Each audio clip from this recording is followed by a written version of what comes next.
remember the first time I did my eyebrows. For your information, I used to have a unibrow. People would make fun of me at school because they were like, yo, like, why you got a whole mustache as an eyebrow? Like, so I remember begging my mom to get my eyebrows waxed because I'm like, bro, they bullied me at school. Like, help me out here. And she's like, no, you look so beautiful. I mean, you're so beautiful. You're too young. I'm like, bro, I don't even got a forehead. Like, my eyebrow and my edge connect.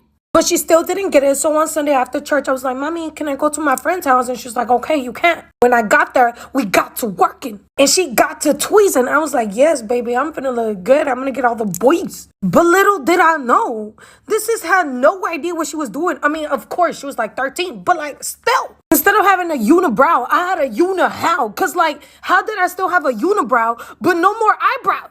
I made my eyebrows look so skinny. They looked anorexic. No, they look like a whiff of an eyebrow that used to be there. Then my mom cries like it's her eyebrow. My creepy neighbor story time. So I grew up in a small town where everyone almost knew each other. And in every neighborhood, there is always this creepy neighbor who watches the whole neighborhood through his living room window. He's always mysterious too. He never has a wife or kids. It's just him in a big old creepy house, and there's always creepy stories being told of him.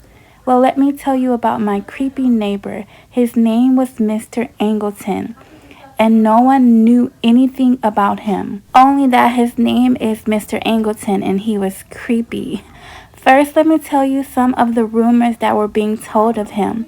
Someone said he kidnaps little children and that he steals stray cats and eats them. The rumor came about because our neighborhood has a lot of missing cat posters around the neighborhood, and everyone blames Mr. Angleton. And if any of the kids we grew up with didn't come around to play anymore, we all just assumed it was because Mr. Angleton kidnapped them. I didn't know if any of these rumors were true, but I wasn't trying to find out either. So one night, me and my friends were all at the playground bored, trying to find something fun to do. At this time, we were all around the age 11 or 12. We had nothing better to do with our lives but hang around the neighborhood park. It wasn't a lot of things we could do in our neighborhood. So one of our friends named Jake came up with the great idea to play Truth or Dare. I was a very scary person, so I would always choose truth, but my best friend Carrie was a risk taker. She would always choose dare, and she did, and Jake dared her to sneak in Mr. Angleton's backyard and take an apple off his tree and come back. As soon as he mentioned Mr. Angleton's house, I knew this was a bad idea. So I was like, no, that's too dangerous. And before I could finish, Carrie said, okay. I looked at her in unbelief, like, is she serious? I told her, you don't have to prove yourself to anyone. And she said, I know. And she got up off the swing and said, I want to. And all I'm thinking about are all those rumors I've heard. Stay tuned. It gets real. So we all leave the park and look into the direction of Mr. Angleton's house. And of course he's home. His car was parked in the driveway. So I turned to Carrie and said, I don't know about this. It feels like a bad idea. And Carrie slapped me on the shoulder and said, don't worry, I'll bring you an apple back too. I'm like, what? I don't care about an apple. I care about you. So there was no talking her out of this. All I can do is pray. Please, God, don't let my best friend get murdered. Please, God, don't let my best friend get murdered. So Carrie began to walk across the street toward his house. We were all watching from afar. She began to sneak on the side of his house, and then she opens the gate to go in the backyard. I literally couldn't watch. The boys that I was with was laughing like, bro, I can't believe she is really doing this. So we begin to wait, and the sun is setting, and it's taking longer than it should be. So we all start to worry. Jake said, do you think something happened to her? I was terrified. All I was thinking was the worst. So I was like, we should go and get her. And the guys were like, I'm not going in that man's backyard. See you later. And they all left to go home. But I stayed watching from across the street. So this is part 4. I finally mustered up the courage to go look for her. Remember, I'm probably the scariest girl in the world, but Carrie was my only true friend. I had to save her. So I started towards his house, and as I approached the gate of his backyard, I hear voices talking. So I go inside the gate and start walking towards the back. And lo and behold, it was Carrie and Mr. Angleton, laughing and talking. She was petting a cat and eating an apple. I called her name. She looked at me and said, Yara, come meet Mr. Angleton. He has a kitty. I was so confused, like, why is she talking to Mr. Creepy? Then Mr. Angleton handed us a bag of apples and said, give these to your friends. So I grabbed Carrie and said, it's getting late. And she was like, okay, bye, Mr. Angleton. As we were walking home, Carrie couldn't stop talking about how nice and cool Mr. Angleton was.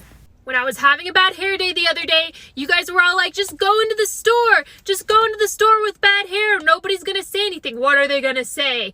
Wrong! There was a Karen in the store who had the audacity, and she didn't even say it to my face. Here's what happened. I didn't go into the store exactly like I had my hair in this video. I fixed it a little bit, but it still looked a mess, and all I was doing was going into Office Depot to use their manual printers because our government thinks we're still in the 1800s and own printers, and so I went in to print some stuff, spoke with no one, I got my little copies, and I was walking out the door, and I'm forced to walk towards the registers to get out, and there's a Karen standing there with her man next to her, like checking out at the register, and she makes eye contact with me. She's staring right at me, and I was like, that's weird. And then as we break eye contact, because I'm turning to walk out the door, I hear her say, that girl's hair looks awful. And I was just like, who? Ma'am, how embarrassing for you. She was an adult woman, like mid-40s looking Karen type, and I was just like, how embarrassing that you're a grown woman and you do not know how to behave in public yet. Like, who talks like that? Also, it was Office Depot, okay? We weren't at church or a 5-star restaurant or a Target. I was minding my own business, just being my own little person, and she didn't even wait for me to get out of the store? Who does that?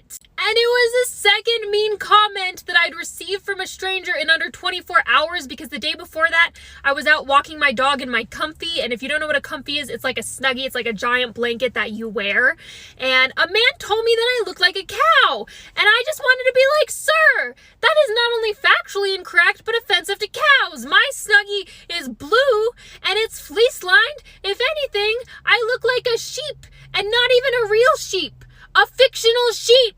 And you know why they talk like that? It's because they're grumpy. They're walking around in their cold, uncomfy, stiff clothes, and then they see me all comfortable with messy hair, and they think, wow, I wish I could listen to my body's needs and dress accordingly each day depending on how I was feeling, but I am insecure, so I dress every day like I'm going to brunch with the queen.